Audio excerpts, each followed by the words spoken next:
आऊज़ुबिल्लाहि मिनश्शैतानिर्रजीम बिस्मिल्लाहिर्रहमानिर्रहीम। आज हमने पढ़ना है हमारा बेटा CMW community midwife first year part first के लेक्चर हैं, पेज नंबर 238 से। आज हमने पढ़ना है मैग्नीशियम सल्फ़ेट। ये हमारी वो अद्वियात चल रही थी बेटा जो प्रेगनेंसी हमल के दौरान में यूज़ होती हैं। तो इससे पिछले लेक्चर में हमने वो उन अद्वियात को तफसील से देखा था। तकरीबन आधी अद्वियात जो हैं हमने पिछले लेक्चर में पढ़ ली थी और जो बकिया बची हुई हैं तो आज वाले लेक्चर में हम पढ़ने लगे हैं।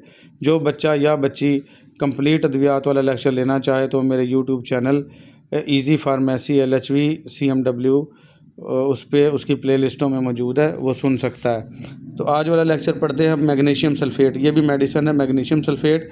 इसको एक्लेम्शिया के इलाज में इस्तेमाल करते हैं। एक्लेम्शिया क्या होता है बेटा? दौरे पड़ने की सूरत हाल। ये दौरे जब पड़ते हैं तो इससे पहले कुछ अलामात होती हैं, उनको कहते हैं प्री एक्लेम्शिया। प्री का मतलब होता है पहले, यानी दौरे पड़ने से पहले के अलामात। अगर उस औरत के एंकल पे, टखनों पे, पाँव पे सोजिश आ रही है तो ये अलामात है, ये इशारा है कि इसको एक्लेम्शिया होगा, इसको दौरे पड़ेंगे। अगर उस औरत का ब्लड प्रेशर हाई होता है, दूसरी वजह ये है तो भी प्री एक्लेम्शिया की सूरत हाल है। अगर उसका पेशाब का टेस्ट करवाया उसमें प्रोटीन आ रही है, उसको प्रोटीनूरिया कहते हैं, पेशाब में प्रोटीन आना। और ग्लाइकोन्यूरिया उसमें ग्लूकोज आ रही है पेशाब में तो ग्लाइकोन्यूरिया कहलाती है। सर शदीद उसके सर में दर्द हो रहा है। तो ये 4 5 6 अलामात जो मैंने बताई हैं ये किसकी अलामात होती हैं? प्री एक्लेम्शिया की। अगर ये सारी अलामात हो रही हैं तो उस औरत को दौरे पड़ेंगे ही पड़ेंगे। तो उसको कहते हैं अगर दौरे पड़ जाएँ तो एक्लेम्शिया, अगर दौरे ना पड़े और अलामात हों तो उनको क्या कहते हैं? Pre eclampsia. तो अगर एक्लेम्शिया हो गया यानी दौरे पड़ गए हैं उसको, तो उसके इलाज में कौन सी दवा इस्तेमाल होगी? Magnesium sulphate. ये दिमाग में खून की नालियों को खुला करके अपना असर पैदा करता है। इस तरह ये खून की नालियों का जो सेरिब्रल वेज़ोडाइलेटर है उसको सिकुड़ाव कम करता है और दिमाग में खून का बहाव बढ़ा देता है। ये IM यानी इंट्रामसल या IV यानी वरीद में भी दिया जा सकता है। ये इंजेक्शन है बेटा, यानी इंट्रामस्कुलर भी दे सकते हैं, इंट्रावेनस भी दे सकते हैं। मैग्नीशियम के जहरीले असरात से बचने के लिए मिडवाइफ को चाहिए कि ये दवा देते वक्त बहुत मोहतात रहे। इसके जहरीले असरात जिसको टॉक्सिक कहते हैं, टॉक्सिक असरात ये हैं कि रंग सुर्ख हो जाता है, नींद ना आना, बोलने में तलफ़ुज़ गैर वाज़ेह होना, सांस लेने में दुश्वारी और इंतहाई हालत में दिल का बंद हो जाना। तो ये क्या हैं? इसके साइड इफ़ेक्ट हैं। अगर खुदा न खास्ता ये हो जाएँ तो मोहतात रहना आपने।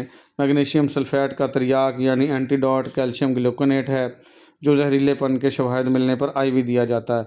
यानी अगर आपने मैग्नीशियम सल्फ़ेट दे दिया तो अगर कोई उसके ये जहरीले असरात, बुरे असरात हो रहे हैं तो उसको आप कैल्शियम ग्लूकोनेट दे देंगे IV और इसके असरात ख़त्म हो जाएंगे। एंटीडोट भी बता दिया उन्होंने, यानी इलाज भी बता दिया और अगर नुकसान हो तो उसका भी इलाज बता दिया। ठीक है, एक्लेम्शिया का इलाज हो गया मैग्नीशियम सल्फ़ेट, और मैग्नीशियम सल्फ़ेट से कोई मसला हो जाए तो कैल्शियम ग्लूकोनेट दे देंगे उसको। फिर आ जाएंगे बेटा एंटी हाइपरटेंसिव ऐसी अद्वियात जो ब्लड प्रेशर को कम करेंगी, क्योंकि मैंने अभी बताया प्री एक्लेम्शिया की सूरत हाल में औरत का ब्लड प्रेशर ज़्यादा रहता है, उसको कम करना एंटी हाइपरटेंसिव अद्वियात का काम है। ये अद्वियात हमल से पहले होने वाला जो हाइपरटेंशन है यानी ब्लड प्रेशर ज़्यादा होना, हमल की वजह से होने वाले हाइपरटेंशन या प्री एक्लेम्शिया में तजवीज़ की जाती है। प्री एक्लेम्शिया मैंने बता दिया बेटा, ये जो 5 अलामात 6 मैंने बताई शुरू में, तो उन अलामात में से एक अलामत प्री एक्लेम्शिया हाइपरटेंशन भी है, यानी ब्लड प्रेशर का ज़्यादा होना। अक्सर अद्वियात जो कि इन गैर हामला औरत को दी जाती हैं जिन हमल के दौरान गैर मुवाफ़िक हैं, इसलिए अगर ज़रूरी हो तो हमल का पता चलते ही मुतबादल दवा का इंतज़ाम करना चाहिए। मिडवाइफ को चाहिए कि ऐसी औरतों को हमल के दौरान मुनासिब एंटी हाइपरटेंसिव के इस्तेमाल के मशवरे के लिए हस्पताल रेफ़र करे। भाई आपको ब्लड प्रेशर का मसला, आप हस्पताल जाओ, हस्पताल से अच्छी दवा डॉक्टर से लिखवा के लाओ। तो एंटी हाइपरटेंसिव जो कि हमल के दौरान ममनू हैं या ACE इनहिबिटर, ठीक है, हमल के दौरान ये नहीं देनी आपने। ACE इनहिबिटर ACE इसको कहते हैं, तो ये आपने हमल के दौरान नहीं देनी। कैप्टोप्रिल आ गई या एनोलाप्रिल, ये कैप्टोप्रिल या एनोलाप्रिल, ये कैपोटिन वगैरह है, ये हमल के दौरान आपने नहीं देनी। वो है तो ये भी ब्लड प्रेशर को कम करने वाली, लेकिन आम हालात में दी जा सकती, हमल के साथ नहीं दी जा सकती। इसका इस्तेमाल हमल के दूसरे और तीसरे ट्राइमेस्टर में ममनू है। ठीक है, ट्राइमेस्टर मैंने पहले भी बताया था बेटा, पहले 3 माह का पहला ट्राइमेस्टर, अगले 3 माह का दूसरा ट्राइमेस्टर और लास्ट वाले 3 माह का तीसरा ट्राइमेस्टर कहलाता है। 3 ट्राइमेस्टर होते हैं प्रेगनेंसी के अंदर, 9 माह की प्रेगनेंसी होती है तो उसको 3-3 माह में डिवाइड कर दिया है। तो दूसरे और तीसरे ट्राइमेस्टर में ये ममनू है। पहले ट्राइमेस्टर में भी इनके इस्तेमाल के बारे में बहुत कम मालूमात हैं, इसलिए हामला को कोई दूसरी दवा तजवीज़ कर देनी चाहिए। ये अद्वियात ओलिगोहाइड्रो एमिनॉस, फीटल एनोरिया यानी पेशाब ना बनना और ना ही खारिज होना, और मुर्दा बच्चे की पैदाइश का सबब बन सकती हैं। ये एस इनहिबिटर के क्या बताए हैं बेटा, नुकसानात बताए हैं, साइड इफ़ेक्ट बताए हैं। यानी या तो पेशाब बच्चे का बनेगा ही नहीं या बच्चा मुर्दा पैदा हो जाएगा, तो इसलिए इनको एस इनहिबिटर को आपने हमल के दौरान इस्तेमाल नहीं करवाना। फिर आ जाएंगे डायूरेटिक्स। डायूरेटिक्स कहते हैं बेटा पेशाब आवर अद्वियात। ये भी ब्लड प्रेशर को कम करने के लिए दी जाती हैं। लासिक्स इंजेक्शन आपने सुना होगा, तो ये इस तरह की होती हैं, या फ्रूसामाइड वगैरह, ठीक है। इनमें फ्रूसामाइड है, जो कि फ्रूसामाइड है बेंड्रोफ्लोमेथाजाइड, जो कि बेंडोरोफ्लोराइड्स है, ये इसके फार्मूले दिए हुए हैं। फ्रूसामाइड में फ्रूसामाइड ही फार्मूला है, और बेंड्रोफ्लोमेथाजाइड में बेंड्रोफ्लोजाइड है। ये इनके फार्मूले दे दिए बेटा आगे। तो ये शामिल हैं अद्वियात। ये कौन सी डायूरेटिक्स यानी पेशाब आवर हैं।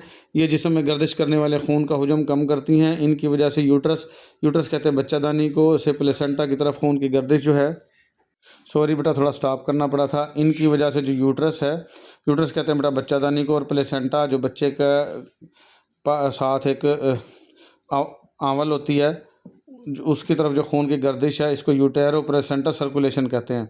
निज़ाम दौरान खून जो इनको दोनों को जाता है, तो इससे ये कम हो सकती है, और इसलिए ये हमल के दौरान ममनू है। एंटी हाइपरटेंसिव जिनका इस्तेमाल हमल के दौरान महफूज है। तो ये दो थी बेटा, एस इनहिबिटर और डायूरेटिक्स, ये इस्तेमाल नहीं करवा सकते हमल के दौरान। और जो इस्तेमाल करवा सकते हैं ब्लड प्रेशर को कम करने के लिए, उनमें ये है मिथाइल डोपामीन इसको कहते हैं, मिथाइल डोपा। ये हमल के दौरान इस्तेमाल की जाने वाली मौजूद तरीन अद्वियात में से एक है। इसके इस्तेमाल से माँ में मुंदरजा झेल मुदर असरात नज़र आ सकते हैं, जैसे थकन होगी, गनूदगी, थोड़ा बहुत नींद आएगी, और मायूसी या डिप्रेशन हो सकता है। इन मुदर असरात का इन्हिसार दवा की खुराक पर हो सकता है, यानी कम देंगे तो मतलब ये असरात नहीं होंगे, अगर ज़्यादा दे दी तो ये असरात हो सकते हैं, लेकिन ये मामूली असरात हैं। इनसे औरत या बच्चे को मसला नहीं होगा, मरेंगे नहीं इंशाल्लाह, बच्चे की डेथ नहीं होगी।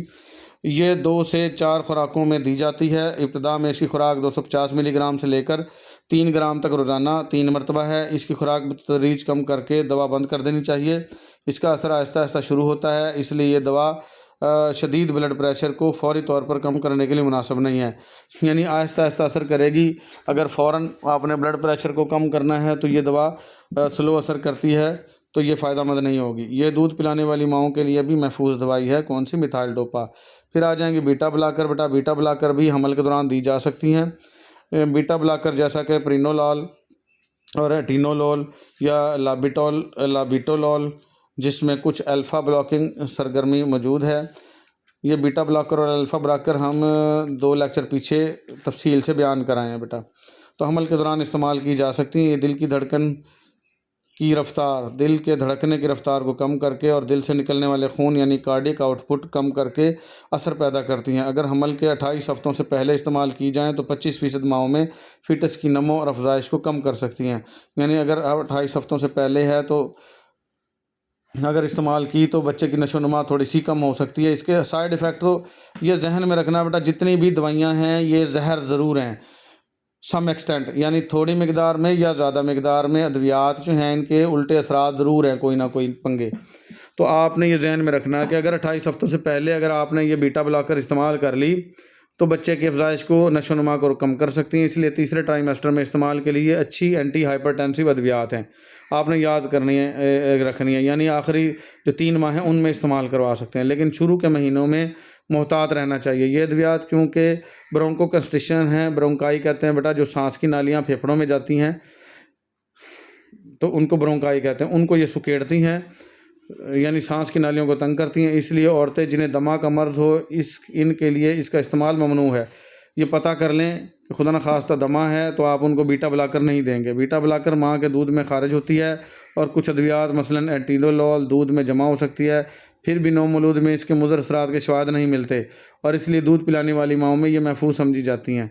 इसके असरात दूध में खारिज तो होते हैं लेकिन फिर भी माओं को कहते हैं कि खा सकती हैं, कोई इशू नहीं है, क्योंकि बच्चे में इसके बुरे असरात नहीं जाते। अच्छा बेटा ये ज़हन में रखें, दवाई हम खा तो लेते हैं, पिछले कुछ लेक्चर में मैंने पहले भी बताया लेकिन कुछ दवा जो बॉडी के अंदर यूज़ हो जाती है वो तो यूज़ होगी। बाकी दवा ने निकलने के लिए बड़े सारे रास्ते चुने हुए हैं। वो दवा के जो बकिया असरात बचे हुए हैं वो आपके पसीने के ज़रिए बाहर आते हैं, आपके सांस के ज़रिए बाहर आते हैं, आपके थूक में शामिल होते हैं, आपके आंसुओं में शामिल होते हैं। इवन के बच्चे को माँ दूध पिला रही तो उसमें असरात जा रहे होते हैं, पखाने से खारिज हो रही है, पिशी में खारिज हो रही है, तो दवा हर जगह से खारिज होगी। तो ये जहन में रख के आपने अद्वियात कोशिश करें कम से कम यूज़ करें। अगर मजबूरी है तो ज़ाहिर बात है यूज़ करते ही हैं। जो असल डॉक्टर हैं जिन्होंने ये सारा इल्म ले लिया है वो दवाइयों पे कम से कम इन्हिसार करते हैं। वो ज़्यादा दवाइयाँ लेते ही कोई नहीं, उनको पता है कि दवाइयों का फ़ायदा कम है और नुकसान ज़्यादा है। फिर आ जाएंगे कैल्शियम चैनल ब्लॉकर। ये भी आपकी जो है हमल के दौरान महफूज समझी जाती हैं बेटा, जैसे कि निफिडापिन और नाइकार्डपिन। ये खून की नालियों को खुला करके ब्लड प्रेशर कम करती हैं। आजकल निफिडापिन हमल के दौरान बहुत इस्तेमाल की जा रही है, ये याद कर लेनी अच्छी से आपने। फिर आ जाएगी हाइड्रालेजिन।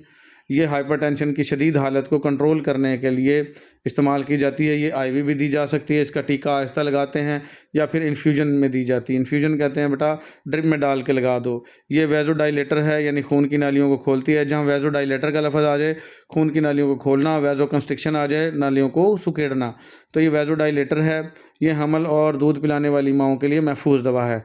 लेबर और बच्चे की पैदाइश के फ़ौरी बाद या पोस्टमार्टम के इब्तिदा ये आम में इस्तेमाल की जाने वाली जो अद्वियात हैं वो कौन कौन सी हैं। ये बेटा अब ख़त्म हो गया वो ऊपर वाला टॉपिक। ये आपकी थी वो अद्वियात जो हमल के दौरान ब्लड प्रेशर को कम करने के लिए इस्तेमाल की जा सकती हैं। इसमें 3 थी, मिथाइल डोपा हमने पढ़ी, बीटा ब्लॉकर पढ़े, और कैल्शियम चैनल ब्लॉकर और हाइड्रालेजिन पढ़ी। ये 4 थी, सॉरी 3 की बजाय। फिर आ जाएंगे ऐसी अद्वियात जो बच्चे की पैदाइश हो रही हो तो उसको हम लेबर कहेंगे, या बच्चे की पैदाइश जब हो जाए तो उसके बाद पोस्टमार्टम उस अरसे को कहते हैं जो 1.25 महीने का होता है, 6 हफ्तों का, तो उसको पोस्टमार्टम पीरियड कहते हैं। तो उसमें जो अद्वियात दी जाएंगी उसमें आ जाएंगी अब प्रोस्टाग्लैंडिन्स पीजीई और पीजीएफ का इस्तेमाल लेबर और पोस्टमार्टम के इब्तिदाई आम में अहम है। ये किसी भी तरीके से दिए जा सकते हैं, लेकिन मुंह के ज़रिए देने से बहुत से मुज़र असरात पैदा होते हैं। प्रोस्टाग्लैंडिन E2 ये आम तौर पर वजाइना के ज़रिए दी जाती है पैदाइश के रास्ते, क्योंकि इस तरीके से इसके मुज़र असरात निस्बतन कम हो जाते हैं या नहीं होते। ये लेबर शुरू करवाने यानी इंडक्शन के लिए इस्तेमाल की जाती है, यानी दर्दें तेज़ करवाने के लिए। और सर्विक्स होता है बेटा पैदाइश का जो रास्ता है, बच्चादानी का जो मुंह है उसको सर्विक्स कहते हैं। और यूट्रस और बच्चादानी उसके उज़लात जिनको मायोमेट्रियम कहते हैं उस पर असर करती है। ये अगर दर्दें तेज़ करवानी हो तो ये दवाई जो है वो वजाइना में पैदाइश के रास्ते में रख दी जाती है। यूट्रस की हाइपर स्टिमुलेशन यानी ज़्यादा तहरीक मिलने के इस्तेमाल की वजह से मिडवाइफ को चाहिए कि ये दवा डॉक्टर की हिदायत करदा वक्त पर ही दे, ये ना हो कि पहले दे दे प्रोस्टाग्लैंडिन और मसला बन जाए, इससे पहले इसकी खुराक दोबारा ना दे। ठीक है। ऑक्सीटोसिन भी यूट्रस को सिकुड़ने के अमल को तहरीक देता है। ऑक्सीटोसिन बेटा आपके दिमाग में भी बनता है, पिट्यूटरी ग्लैंड बनाता है उसको, और ये बच्चादानी को सुकेड़ने में और माँ के दूध उतरने का ज़िम्मेदार है। लेकिन अगर दर्दें जल्दी शुरू करवानी हो, ऐसा मसला हो कि औरत को दौरे पड़ रहे हैं या उसका ब्लड प्रेशर बहुत ज़्यादा हाई है और बच्चे को अब पैदा करवाना ही पड़ेगा, तो दर्दें शुरू करवाने के लिए या तो आप प्रोस्टाग्लैंडिन E2 देंगे या आप उसको ऑक्सीटोसिन देंगे। ऑक्सीटोसिन पीटोसिन के नाम से एक इंजेक्शन आता है, वो ड्रिप में डाल के लगा दिया जाता है। देने के बाद कम से कम 3 से 6 घंटों में नहीं देनी चाहिए। अगर आपने ऑक्सीटोसिन दिया है तो प्रोस्टाग्लैंडिन 3 से 6 घंटे नहीं देनी आपने, क्योंकि फिर यूट्रस को सिकुड़ने की बहुत ज़्यादा तहरीक मिलने का ख़तरा हो जाता है। और अगर यूट्रस को बच्चादानी को तहरीक मिली, दर्दें ज़्यादा शुरू हो गई तो बच्चादानी फट भी सकती है। फिर आ जाएगा प्रोस्टाग्लैंडिन F2 अल्फ़ा। ये पोस्टमार्टम हेमरेज के लिए इस्तेमाल की जाती है। पोस्टमार्टम हेमरेज कहते हैं बेटा हेमरेज जहाँ लफ्ज़ आ जाएगा जरियाने खून का बहना। पोस्टमार्टम होता है पैदाइश के बाद और प्रीपार्टम होता है पैदाइश से पहले। तो पैदाइश के बाद अगर किसी को खून ज़्यादा बह रहा हो तो उसको क्या कहेंगे, पोस्टमार्टम हेमरेज। ये यूट्रस यानी बच्चादानी उसके उज़लात जो मायोमेट्रियम कहलाते हैं उनको उसकेड़ने वाला ताकतवर आमिल है, उनको उसकेड़ देता है और ब्लीडिंग को रोक देता है। फिर आ जाएगा ऑक्सीटोसिन मैंने बताया अभी, ये कुदरती हार्मोन है जो कि मायोमेट्रियम यानी यूट्रस के उज़लात को उसकड़ने की तहरीक देता है। मसनी तौर पर बनाया गया ऑक्सीटोसिन लेबर को शुरू करवाने या तेज़ करने के लिए या पोस्टमार्टम के दौरानिया में यूट्रस को की एटोनी यानी ढीला पड़ने को रोकने या इसके इलाज यानी यूट्रस को उसकड़ने में मदद देता है। देखें इसके कितने काम हैं। ये वही इंजेक्शन है जो गाय भैंसों को लगाया जाता है जब वो दूध ना दे रही हो। तो मैंने बताया था ऑक्सीटोसिन के 2 काम हैं, ये माँ के दूध को उतरने का ज़िम्मेदार है और बच्चादानी के जो उज़लात हैं उनको सिकुड़ने का ज़िम्मेदार है। तो अगर लेबर शुरू करवाना हो, दर्दें तेज़ करवानी हो तो ऑक्सीटोसिन दिया जाता है। जैसे ये प्रोस्टाग्लैंडिन E2 देते थे, लेकिन ये दोनों कभी इकट्ठे नहीं देते, ठीक है। तो इसे आईवी इन्फ्यूजन में दिया जा सकता है ताकि इसके असरात के मुताबिक इसकी मकदार का दुरुस्त तयन किया जा सके। खून में इसे मतवाज़न सतह तक पहुंचने के लिए इसे 20 से 30 मिनट लगते हैं, इसलिए इसकी इन्फ्यूजन की शरह 30 मिनट के वक्फे से पहले नहीं बढ़ानी चाहिए, यानी कि स्लो इसको दें, 30 मिनट के अंदर जाके ये असर करेगा। पोस्टमार्टम हेमरेज की रोकथाम या इलाज के लिए ऑक्सीटोसिन की बड़ी मकदार आईवी या आईएम इन्फ्यूजन के तौर पर दी जा सकती है। अगर यानी ब्लीडिंग ज़्यादा हो रही है औरत को तो उसको फिर भी ये दे सकते हैं। आईवी टीका देते वक्त बहुत ख्याल रखें और टीका बहुत आहिस्ता लगाएं। जिस्म में पानी जमा होना और हाइपोनेट्रीमिया यानी खून में सोडियम की कमी। सोडियम होता है Na बेटा, ये नेटेरियम होता है, ये यूनानी लफ्ज़ है। तो इसको हाइपो का मतलब होता है कम हो जाना, हाइपर ज़्यादा, हाइपो कम। तो हाइपोनेटेरियमिया का मतलब क्या, सोडियम कम हो गया है। इसके अहम मुज़र असरात हैं, यानी अगर आपने ऑक्सीटोसिन लगाया है तो खून में सोडियम की मकदार कम हो सकती है। सोडियम क्लोराइड नमक में होता है बेटा, जो कि ख़ास तौर पर प्रीक्लैम्पशिया की मरीज़ा में नज़र आ सकते हैं। प्रीक्लैम्पशिया जिनको पहले से ही क्लैम्पशिया की अलामात हों, जो मैंने अभी बताई थी। जब ऑक्सीटोसिन लगाने के लिए 5% डेक्सट्रोज़ इस्तेमाल किया जाए तो ये असरात और ज़्यादा हो जाते हैं, यानी कि कोशिश करें 5% डेक्सट्रोज़ की बजाय आप अगर ऑक्सीटोसिन को उसमें डाल के दें नॉर्मल सलाइन में तो बेहतर रहेगा। नॉर्मल सलाइन में पहले से ही सोडियम मौजूद होता है कि अगर कमी भी होगी तो सोडियम की कमी पूरी हो जाएगी। डेक्सट्रोज़ कहते हैं बेटा ग्लूकोज को। फिर आ जाएगा आर्गोमेट्राइन। आर्गोमेट्रॉन जो इंजेक्शन है ये पोस्टमार्टम हेमरेज की रोकथाम के लिए इस्तेमाल होता है। ये भी खून को रोकने के लिए इस्तेमाल होता है आर्गोमेट्राइन। ये मायोमेट्रियम को सिकेड़ती है। अहम असरात ये हैं, मतली उल्टी आने की कैफियत हो सकती है, क्या उल्टी आ भी सकती है, और हाइपरटेंशन, ब्लड प्रेशर ज़्यादा हो सकता है। इसका इस्तेमाल प्री क्लैम्पशिया के मरीज़ों में मना है, यानी जिनको पहले से क्लैम्पशिया के मसाइल से दो चार हैं उनमें ये आर्गोमेट्राइन इस्तेमाल नहीं करते। ये आईवी या आईएम दी जा सकती है। आर्गोमेट्रॉन का एक फ़ायदा है कि इसका असर 2-3 घंटों तक मुसलसल रहता है। बहुत सी जगहों पर सेंटोमेट्रिन जिसे मेथर्जन कहते हैं, लेबर की तीसरी स्टेज के लिए आईएम दी जा सकती है। लेबर की स्टेजेस बेटा 3 होती हैं। पहली स्टेज में होता है बच्चादानी, यानी जो सर्विक्स है उसका मुंह खुलता है, सर्विक्स का खुल जाना पहली स्टेज है। दूसरी स्टेज में बच्चे का पैदा होना, और तीसरी स्टेज होती है प्लेसेंटा का डिलीवर होना, प्लेसेंटा जिसको अमल कहते हैं। तो तीसरी स्टेज में ये दी जा सकती है कौन सी, मेथर्जन, ठीक है। मेथर्जन में 5 इंट्रायूट्राइन ml ऑक्सीटोसिन और 0.5 मिलीग्राम एर्गोमेट्राइन मौजूद होती है, यानी कि दोनों का मिलाप है ये सेंट्रोमेट्रिन, ये दोनों का मिलाप है, किसका, ऑक्सीटोसिन का भी और एर्गोमेट्राइन का भी। इसका फ़ायदा ये है कि इसमें ऑक्सीटोसिन की वजह से फौरी असर यानी 3 मिनट के अंदर शुरू हो जाता है, और एर्गोमेट्राइन का असर मुसलसल रहता है, लेकिन साथ ही एर्गोमेट्राइन के मुज़र असरात का ख़तरा भी मौजूद रहता है, यानी कुछ ना कुछ नुकसानात भी हो सकते हैं, लेकिन ये दी जा सकती हैं अद्वियात और माँ का दूध पिलाना। ज़्यादातर जो अद्वियात हैं कम या ज़्यादा मकदार में माँ के दूध में खारिज होती हैं, जैसा कि मैंने बताया अभी पहले बेटा। नौज़ायदा बच्चे पर असरात सीरम में इसकी दवा की मकदार पर मुनसर हैं कि कितनी दवा ज़्यादा खाइए। अगर माँ के खून में ज़्यादा दवा मौजूद थी तो बच्चे को असरात हो सकते हैं, अगर ज़्यादा दवा मौजूद नहीं थी तो ये असरात कम हैं। और दवा की मकदार नौज़ायदा बच्चे में दवा की तोड़ फोड़ पर इंसार करती है। दूध में खर्च होने वाली जो दवा की मकदार है दवा की खुराक के औकात पर और बच्चे को दूध पिलाने के औकात पर भी इंसार करती है कि किस वक्त आपने दवा ली थी और किस वक्त आपने दूध पिलाया है। ये बेटा बहुत सारे टॉपिक हैं अलग अलग, लेकिन मैं कोशिश कर रहा हूँ कि आपका कोर्स कंप्लीट करवा दूँ। तो अब ये ऐसी अद्वियात आ जाएंगी, ये अलग से सवाल बन सकता है, अद्वियात जो कि माँ की छातियों में दूध बनने पर असरअंदाज होती हैं, दूध को कम कर सकती हैं। कुछ अद्वियात दूध बनने पर असर डालती हैं और इसीलिए ये दूध पिलाने वाली माओं के लिए तजवीज़ नहीं की जाती।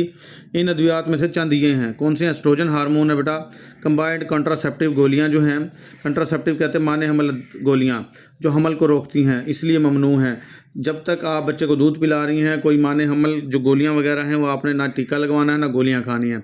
फिर आ जाएगी ब्रोमोक्रेप्टन, ये प्रोलैक्टिन के बनने के अमल को ख़त्म करके दूध पिलाने का अमल को रोक देती हैं, यानी प्रोलैक्टिन जो हार्मोन है वो दूध बनने का ज़िम्मेदार है और वो ख़त्म हो जाएगा तो दूध भी ख़त्म हो जाएगा। फिर आ जाएगा थायाजाइड, डायूरेटिक्स की बड़ी मकदार जैसा कि फ्लोमेथाजाइड बेंडोरोफ्लोजाइड जिसका फार्मूला था, हम पीछे पढ़ के आए अभी। अगरचा नॉर्मल मिकदार में कदर महफूज दवाई है, लेकिन ये भी दूध के असर को कम करती है, क्योंकि ये पेशाब आवर बेटा, पेशाब में जो दूध ना पानी मिक्स होकर ही तो बनता है, लेकिन वो जो पानी एक्स्ट्रा होता है बॉडी का, वो पेशाब के ज़रिए निकल जाता है और दूध उससे कम बनेगा।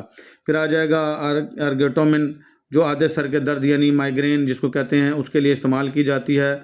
ये भी दूध के अमल को कम करती है। तो कोई पूछ ले दूध के अमल पे असरअंदाज होने वाली अद्वियात क्या हैं, तो आपने ये 4 अद्वियात लिख देनी है। फिर आ जाएगा हमल के दौरान दवा तजवीज़ करते हुए और दवाई देते हुए याद रखने वाले अवामिल और आम मुदर असरात। आम मुदर असरात क्या होते हैं? मुदर असरात कहते हैं बेटा ख़तरनाक असरात। तो आपने दवा देते वक्त तमाम मुज़र असरात को जहन में रखना है। कुछ दवाएं खाई जाती हैं तो बहुत हल्के या शदीद मुज़र असरात पैदा करती हैं। मिडवाइफ को चाहिए कि औरतों को दवाई के बारे में मालूमात मुहैया करे ताकि वो किसी ख़तरनाक मुज़र असरात से बच सकें। अद्वियात के मुज़र असरात कौन से होते हैं बेटा? ये दवा है और इसके ये मुज़र असरात लिखे हुए हैं। सेंटोसिनोन ये बच्चादानी को फाड़ सकती है, यूट्रस का फटना, मेथर्जन जो है सीने में दर्द, नाक बंद हो सकता है इससे। एर्गोटामिन मतली उल्टी आने की कैफियत, क्या उल्टी आ भी सकती है और हाइपरटेंशन ब्लड प्रेशर ज़्यादा हो सकता है। मीज़ोप्रोस्टोल है, पैदाइशी नुक्स पैदा कर सकती है। वैलियम नींद आवर होती है बेटा, इससे चिड़चिड़ापन हो सकता है, सांस में दुश्वारी और मतली हो सकती है। अगर आपने ये वैसे तो रात के वक्त देनी चाहिए ताकि उसकी नींद अच्छी से पूरी हो जाए, लेकिन अगर उसको गनूदगी के असरात दिन में भी हैं तो वो चिड़चिड़ी हो जाएगी। फिर आ जाएगी आपका मैग्नीशियम सल्फेट, चेहरे वगैरह का सुर्ख होना, पसीने आना, जिस्म का दर्जा हरारत कम हो जाना यानी हाइपोथर्मिया वगैरह। ये सारी दवाइयाँ जितनी पढ़ के आए हैं बेटा, इनके सारे उन्होंने जो मुज़र असरात हैं वो यहाँ एक पेज में लिख दिए हैं और ये आसानी है बहुत ज़्यादा। अगर कोई बच्चियाँ याद करना चाहें तो रट्टा लगा सकती हैं कि फ़लाँ दवाई के कौन से ख़तरनाक असरात मौजूद हैं। फिर एम्पिसिलिन आ जाएगी, इससे मतली उल्टी आने की कैफियत, जलाब आना, मोशन लगना, पेट में मरोड़ उठना, ये सारी चीज़ें शामिल हैं। ये जलाब आना, कुछ बच्चों को आजकल जलाब का पता ही नहीं है, तो मोशन सबको याद है, तो इसलिए उर्दू से ज़्यादा आसान आजकल इंग्लिश हो गई, तो इसलिए मैं बेटा उर्दू और इंग्लिश इकट्ठी मिला के बता देता हूँ। फिर अमोक्सिसिलिन, ये भी एंटीबायोटिक है, इसके भी सेम वही हैं, मतली, जलाब आना, पेट में मरोड़ उठना। फ्लैजेल जो आप खाते हैं बेटा, मुंह में धात की तरह का जायका होना, खून के खुलियों में नुक्स, ब्लड सक्रीज या लंबे अरसे तक इस्तेमाल करने से ब्लड डाइक्राइसिस हो सकते हैं, यानी खून के मसाइल हो सकते हैं। एडल्ट दवाई है, गनूदगी होगी इससे, यानी नींद आएगी, सर हल्का महसूस होगा। फेरस सल्फेट है, इससे कब्ज़ हो सकती है, बदहज़मी हो सकती है, मतली यानी उल्टी की कैफियत हो सकती है, पेट में मरोड़ उठ सकते हैं, भूख ना लगना, कै आना, उल्टी आ जाना, जलाब आना यानी मोशन लगना और स्याही माइल पखाने आना फेरस सल्फेट से। फॉलिक एसिड का कोई साइड इफ़ेक्ट नहीं, कैल्शियम का कोई साइड इफ़ेक्ट नहीं है, रिंगर लैक्टेट का कोई साइड इफ़ेक्ट नहीं है। टेटनस टॉक्साइड एलर्जी का रद्द-ए-अमल हो सकता है जिसको एलर्जी थी। और लिग्नोकेन इंजेक्शन सुन करने के लिए यूज़ होता है, इससे खांसी हो सकती है, गनूदगी और बेहोशी हो सकती है। बेंडाजोल, पेट में दर्द और जलाब आना, बेंडाजोल इस्तेमाल करते हैं बेटा पेट के कीड़ों के लिए, इससे पेट में दर्द हो सकता है और जलाब भी आ सकते हैं। ग्रेविनेट या मार्जिन, ये एंटीमेटिक है, उल्टी आने को रोकता है, ये इससे गनूदगी और कब्ज़ हो सकती है। ये इसमें थोड़ी सी नींद भी होती है। एक बार मैंने अपने बाबा को लगा दिया, फिर मैं भूल गया, ग्रेविनेट लगाया था और अबू थोड़ा सा नींद आने लगी उनको, तो मैं डॉक्टर के पास ले गया उठा के। तो डॉक्टर ने पूछा क्या लगाया, मैंने कहा ग्रेविनेट। कहता क्यों परेशान हो रहे, नींद होती है उसमें। और तब जाके याद आओ हो। तो बात यह है बेटा, अपनों के लिए जब आप करते हो तो ऐसा थोड़ा बहुत मसला हो जाता है और भूल भी जाते हो, आप परेशान हो जाते हो, तो ग्रेविनेट में थोड़ी नींद होती है। सालब्यूटामोल आ गया, ये सालब्यूटामोल इसलिए देते हैं, या तो सांस के मरीज़ों को दी जाते हैं उसके पफ, उसमें भी सालब्यूटामोल होता है, या अगर दर्दें हो रही हैं वक़्त से पहले औरत को, तो उनको स्लो करने के लिए सालब्यूटामोल इस्तेमाल करवाए जाते हैं। तो इससे धड़कन महसूस होना और उंगलियों में लर्जिश आना यानी कपकपी तारी होना हो जाता है। एस इनहिबिटर जो हैं वो गुर्दों के फाल पर असर डालती हैं। ओलिगोहाइड्रोएमनास या फीटस का मर जाना यानी बच्चे का मर जाना, ये इसके नुकसानात हो सकते हैं, इसलिए हमल के दौरान कभी भी नहीं दी जाती। और बारबीट्यूरेट्स, ये भी नींद की अद्वियात होती हैं। हाइपोटेंशन, इनसे ब्लड प्रेशर कम हो सकता है, सांस सुस्त हो सकता है। नौज़ायदा बच्चे में हाइपोथर्मिया कहते हैं उसका, जो है जिस्म का टेम्परेचर जो हमारा 37 डिग्री सेंटीग्रेड रहता है हमेशा, उससे कम हो जाएगा तो उसको हम हाइपोथर्मिया कहते हैं, ये हो सकता है। फिर आ जाएगा बेटा हमल के दौरान दवाई तजवीज़ करते हुए और दवाई देते हुए याद रखने वाले अवामिल। ये बहुत इंपॉर्टेंट है, ये अलग से सवाल बनेगा, ये भी आपने इसी में ही याद कर लें, समझ लिया करें। फिर याद बेशक थोड़ा थोड़ा कर लिया करें, लेकिन बेटा समझाने के लिए टाइम कभी कभार ही मुझे मिलता है ताकि मैं आपके लेक्चर बना दूं और आपको समझा दूं। लेक्चर थोड़ा लंबा हो जाए तो परेशान ना हुआ करें और अच्छा लिया करें। तो हमल के दौरान दवाई तजवीज़ करते हुए और दवाई देते हुए या याद रखने वाले अवामिल हैं, ये हमेशा जहन में रखने हैं।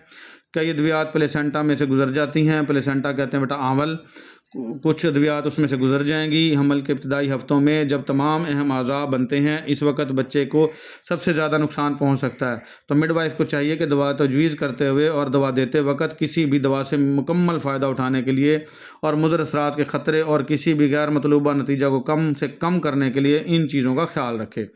क्लाइंट या औरत, बेटा क्लाइंट उसके लिए यूज़ होगा जो आपकी मरीज़ा है के बारे में मुकम्मल मालूमात करे। दवा के बारे में मुकम्मल मालूमात, जैसा कि इसके मुज़र असरात या किसी तनबीह से ख़बरदार रहे।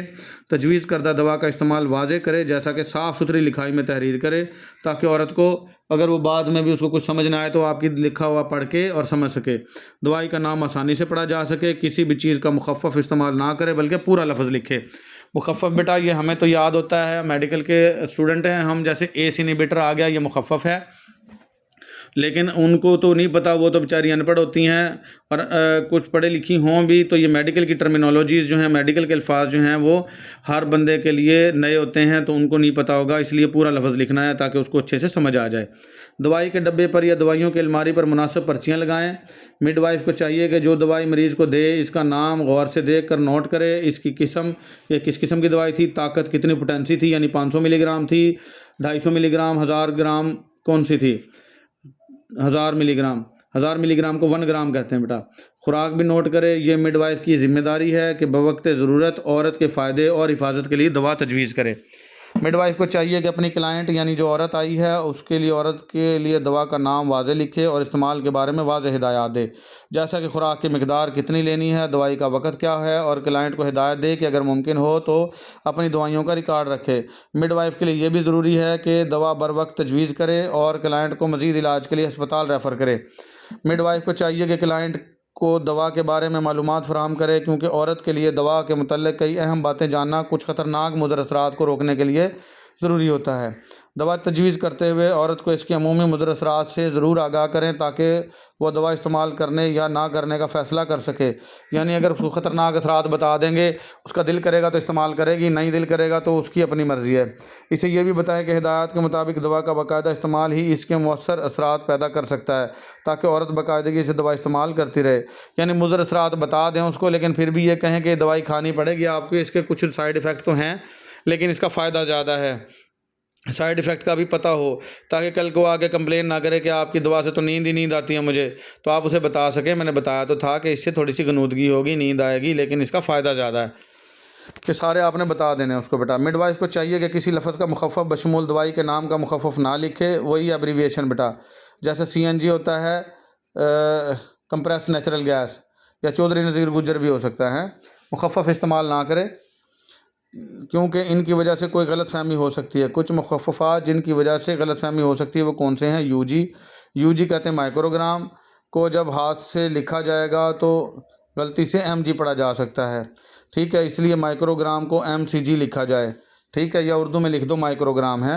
QD या बड़ा QD, हर रोज़ को गलती से QID पढ़ा जा सकता है, ख़ास तौर पर Q के बाद वक्फ़ा या Q की दुम को I पढ़ा जाए, इसलिए रोज़ाना या हर रोज़ लिखना चाहिए, ठीक है। QD का मतलब होता है क्वार्टर इन अ डे, ये दवाई 4 मरतबा लेनी है।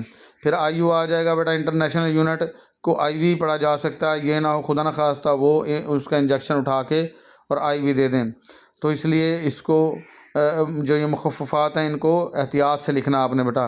दवा की खुराक में अगर इशारिया से पहले कोई सिफ़र ना डालें तो मसलन 0.5 मिलीग्राम या 0.5 मिलीग्राम के लिए को गलती से 5 मिलीग्राम पढ़ा जा सकता है।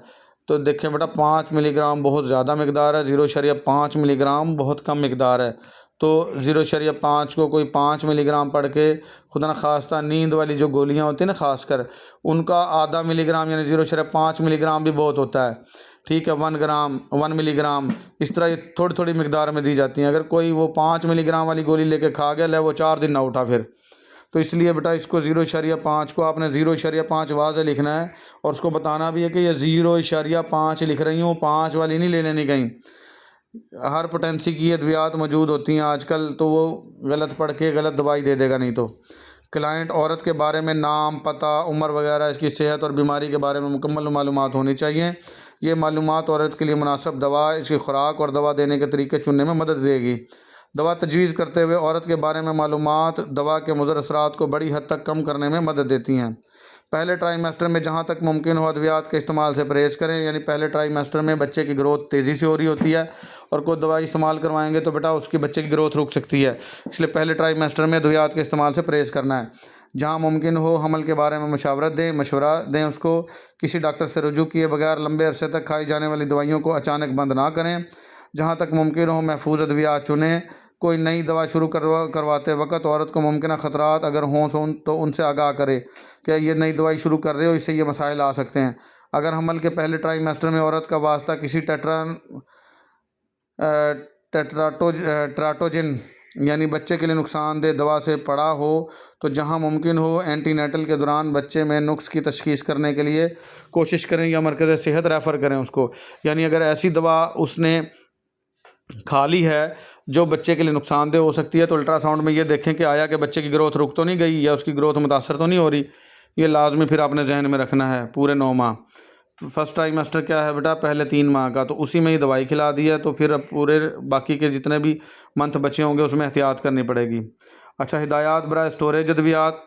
ये जो आपने अद्वियात स्टोर करनी है, ये भी सवाल बन सकता है 4 नंबर का या 5 नंबर का। ये 4 आपने पॉइंट लाजमी लिखने हैं, क्योंकि मिडवाइफ को थोड़ी सी अद्वियात उसको मिलती हैं 13-14 किस्म की, वो लाजमी उसने रखनी है। और उनको स्टोर कैसे करेगी? तमाम दवाएं अपने असली डब्बे में रखें और लेबर पर लिखी हुई हिदायत के मुताबिक स्टोर करें। बहुत सी दवाइयाँ रोशनी, गर्मी और नमी से ख़राब हो जाती हैं। तमाम दवाएं ठंडी, खुश्क और सायादार जगह पर रखें। तमाम दवाओं का रिकॉर्ड रखें। माँ या बच्चे को दी जाने वाली अद्वियात का मरीज़ के रिकॉर्ड पर दुरुस्त तरीके से इंदराज करें। तमाम कारकुनान सेहत ये अमर जहन में रखें कि हमल के दौरान अक्सर दवाइयाँ प्लेसेंटा से गुजर कर बच्चे को नुकसान पहुँचा सकती हैं। महारत या स्किल के हसूल के लिए इक़दामात क्या करने हैं बेटा? टीचर जो है, जैसा कि हम लोग हैं, ये कॉलेजों में होता है काम बेटा। टीचर तालबात को फार्मेसी और तिब्बी जगहों पर किसी काबिल तरबियत याफ्ता हुनरमंद नर्स, लेडी हेल्थ विजिटर या डॉक्टर की ज़ेर निगरानी तैनात करने के इक़दामात करे, यानी उसकी निगरानी में छोड़ दे उसको, ताकि वो टीका लगाना सीख ले, अद्वियात से मुतल्लिक़ कुछ ना कुछ इल्म हासिल कर ले। हर तालबा फार्मेसी में ग़िज़ाई अज्जा जैसे आयरन, फॉलिक एसिड और कैल्शियम की गोलियाँ औरतों में तकसीम करेगी। ये बेटा ताकत की गोलियाँ होती हैं, इनसे खून की कमी दूर होती है, तो ये तकसीम करवाएं उससे। तैनाती के दौरान ये तवक्को की जाती है कि तालबात औरतों को टीके बशमूल टेटनस टॉक्साइड भी लगाएंगी, ताकि उसको टीका लगाना आ जाए। तालबात 10 IM टीके लगाएंगी, 10 TT टेटनस टॉक्साइड की वैक्सीन लगाएंगी, और कम से कम 10 औरतों में ग़िज़ाई अज्जा की गोलियाँ जो कि आयरन, फॉलिक एसिड और कैल्शियम की गोलियाँ थी वो तकसीम करेंगी। ये सारे काम करवाने हैं CMW से, ताकि उनको थोड़ा सा पता चल सके बेटा। तालबात की तैनाती के लिए मनसूबाबंदी करते हुए इस बात को यकीनी बनाएं कि जिस जगह इन्हें भेजा जा रहा है वहाँ पर मुनासिब तादाद में तरबियत याफ्ता अमला मौजूद हो और वहाँ तालबात का हजूम ना लगे। ये ना हो रशी इतना हो और उनको सीखने का कोई मौका ही ना मिले। उम्मीद है बेटा ये लेक्चर समझ में आ गया होगा। आपको समझ में आ जाए तो मेरे चैनल का मशवरा दें अपने साथियों को, ताकि वो घर बैठ के अच्छी वाली तैयारी कर सकें। मॉड्यूल 2.5 इब्तदाई तिब्बी इमदाद, जिसको फ़र्स्ट एड कहते हैं, वो हम पढ़ेंगे अगले लेक्चर में। आज के लिए इतना ही। अल्लाह हाफ़िज़।